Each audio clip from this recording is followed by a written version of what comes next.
All right, listen up. You ever walk into a room and feel everything? Not just your emotions, but everyone else's too? Like you've got this internal radar that's always scanning, always picking up on vibes, on pain, joy, lies, truth. That's not weakness. That's your superpower. But here's the twist. What happens when that person, the super empath, crosses paths with a narcissist? We've been told the empath is the victim, the one who gets drained, manipulated, destroyed. But that's only half the story. Because when a super empath wakes up, when they start seeing clearly, they become the narcissist's worst nightmare. Today, I'm not just going to talk about emotional warfare. I'm going to break down what happens when the person who's wired to heal decides it's time to stop playing nice.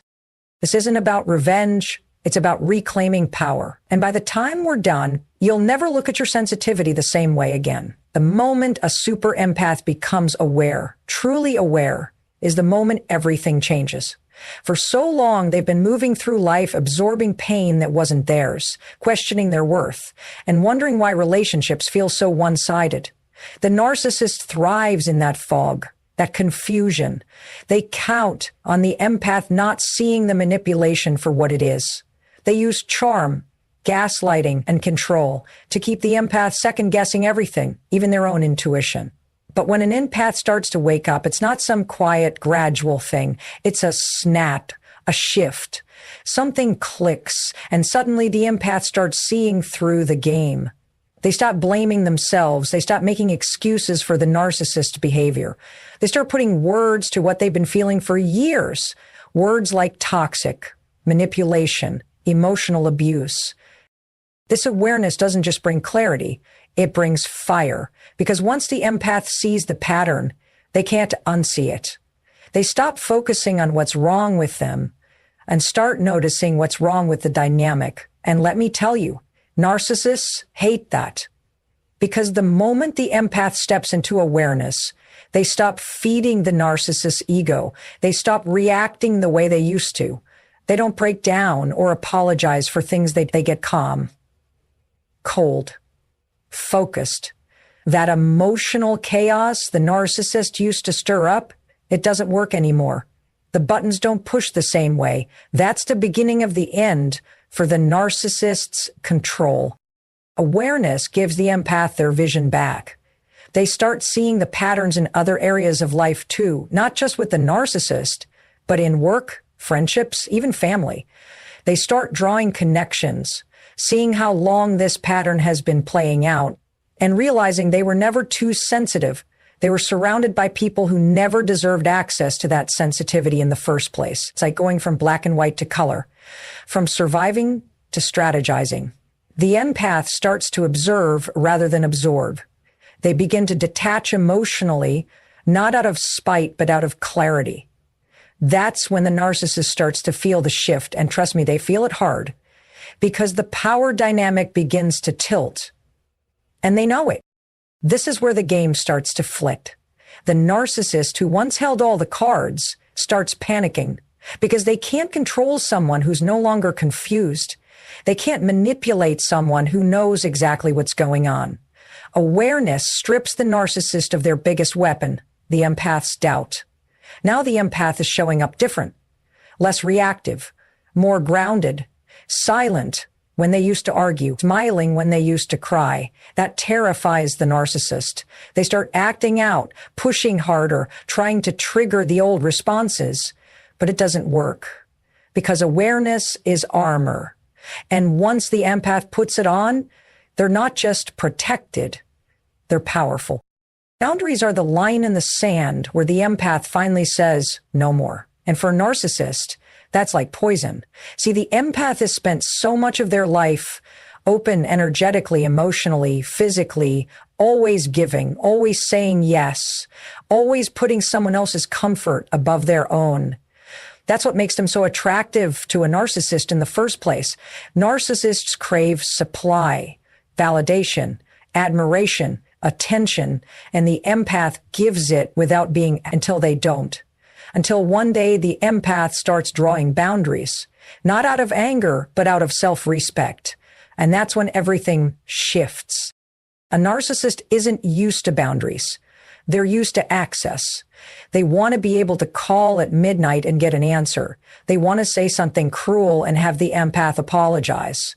They expect to take, and they've been doing it for so long that they believe it's their right.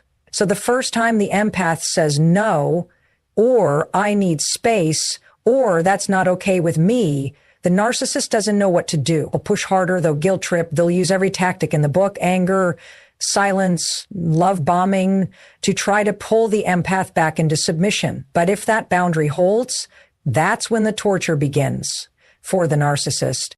Because a boundary is not just a line, it's a message. It says, you don't own me. You don't control me. I'm not afraid to lose you. And that is the ultimate threat to someone whose entire identity depends on control. The narcissist will lash out. They'll tell you you've changed. They'll say you're selfish, cold, heartless. They'll throw your past kindness back in your face, twist your words, rewrite history. But if the empath stays grounded, keeps the boundary in place, and doesn't waver, that's when they become untouchable. Boundaries create space. And in that space, the narcissist loses access to what they crave most: reaction, emotion, control. That's how the empath starts winning, not with revenge, not with shouting, but with silence, with detachment, with peace. The narcissist cannot survive in peace. They need chaos. They need tension. They need you in fight or flight mode so they can feel superior. But a boundary kills all of that. It says, I'm not engaging, I'm not explaining, I'm not fixing this, I'm protecting my energy now. The more consistent the empath becomes with their boundaries, the more unhinged the narcissist will appear. That's part of the process. The narcissist isn't unraveling because you hurt them. They're unraveling because you're no longer feeding them. They're starving emotionally, psychologically, energetically. And you're no longer on the menu. That's the power of a boundary. It turns the empath from prey to predator, from passive to powerful. Narcissist, they can feel that shift like a burn. There comes a point in the dynamic when the empath stops absorbing and starts reflecting. And when that happens, the narcissist finally meets the one thing they've been running from their entire life: themselves. See, a superempath doesn't just feel deeply. They perceive deeply. They start noticing patterns, inconsistencies, masks slipping. And instead of reacting emotionally like they used to, they begin to mirror the narcissist's behavior subtly, calmly, and with surgical precision. It's not done out of revenge. It's done out of clarity. Because once the empath sees the narcissist's tactics for what they are, projection, manipulation, gaslighting, they start to reflect those tactics back, and the narcissist is forced to face their own ugly truths. The mirror doesn't lie. When the empath mirrors the narcissist's coldness, they feel it. When the empath uses silence instead of explanation, the narcissist is left with their own emptiness echoing back at them. When the empath stops reacting, stops over-explaining, stops trying to fix the emotional mess, the narcissist is faced with the one thing they fear most: their own lack of depth, their own emotional void, their own irrelevance. Narcissists thrive on being central, important, dominant. So when an empath mirrors their indifference, their apathy, their detachment, it's devastating. What makes this even more painful for the narcissist is that the empath sees them clearly now, not through the fog of love or confusion or guilt, but through the sharp lens of truth. And truth is something narcissists cannot handle. They build their entire identity on illusion, on the image, the performance, the manipulation. But the empath becomes a mirror that shows not the mask, but the face beneath it. The wounded, insecure, hollow self the narcissist has spent a lifetime hiding. And the more the empath reflects, the more the narcissist spirals. They start questioning their control. Their charm doesn't work. Their games fall flat. Their lies get called out, not with anger, but with observation. And that is infinitely more unsettling. This mirror effect is not loud. It's not dramatic. It's not a screaming match. It's quiet, still, unshakable. It's the empath sitting across from the narcissist, meeting them with calm, with neutrality, with emotional intelligence. And that calm, it's deafening. Because now, every manipulative word the narcissist says bounces off and lands right back in their own lap. They start to hear themselves. They start to feel how empty their tactics really are. It's not the empath's job to punish, but by simply existing in awareness with firm boundaries and a refusal to engage in chaos, they become the consequence. The narcissist begins to self-destruct, not because the empath is attacking them, but because the mirror is too clear. There's no more confusion. No more emotional highs and lows to feed on. There's just truth. And that truth is brutal. The empath doesn't have to lift a finger. They just reflect. And in that reflection, the narcissist sees everything they've tried to bury, and it tortures them. There is nothing more confusing, more disorienting, and more infuriating to a narcissist than an empath who no longer cares, not pretends to not care, actually doesn't care. Because for the narcissist, control isn't always about dominance. It's about emotional reaction. As long as they can provoke a response, they still feel powerful. They live for that tension, that pull, that spark of emotion, whether it's pain, confusion, love, or rage, because it means they still matter. But when the empath reaches a place of emotional detachment, where their inner peace is no longer available for manipulation, the narcissist's entire system begins to collapse. Indifference is not loud. It's not a dramatic exit or a screaming match or a door slammed shut. It's the empath showing up differently. Their energy changes, the emotional tether that once kept them bound to the narcissist, the hope, the need for closure, the urge to be understood disappears. And the narcissist feels it immediately. It's like oxygen being cut off. They'll push buttons harder, recycle old tactics, even feign vulnerability, just to elicit a flicker of the old empathic response. But when there's no reaction, that silence is deafening. It's terrifying, because it means the narcissist has lost their grip. The narcissist knows how to handle rage. They know how to navigate tears, yelling, accusations. That's familiar terrain. But what they can't handle, what they have no defense for, is indifference. Because indifference is not about punishing the narcissist. It's about reclaiming the self. The empath is no longer interested in changing, fixing, or decoding the narcissist. They've realized it's not their job. They've stopped needing validation. They've stopped caring about being seen, heard, or understood by someone who was never capable of doing so in the first place. And that emotional freedom, that is the real revenge. The narcissist will interpret this as cruelty. They'll say you've become cold, heartless, distant. But what they're really experiencing is the loss of control, the loss of the emotional chaos they thrived on. They're witnessing a version of you they don't recognize. Calm, steady, emotionally sovereign.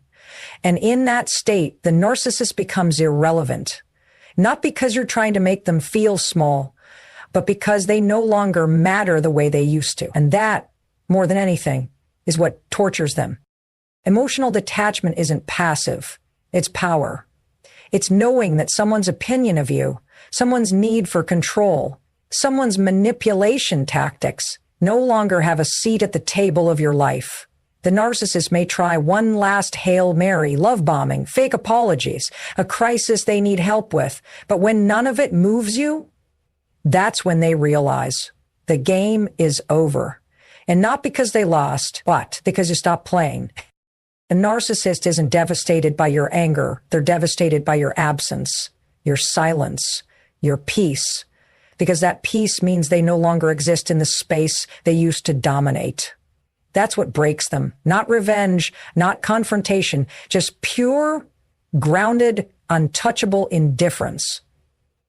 The moment a super empath redirects their love inward, everything changes, not just in their energy, but in their entire reality. See, empaths are wired to give. They nurture, heal, and pour into others instinctively, often without being asked. And for a narcissist, that's like finding a gold mine of emotional supply. They exploit that giving nature, manipulating it into something transactional. The empath gives and gives and gives, hoping for reciprocity, for recognition, for care.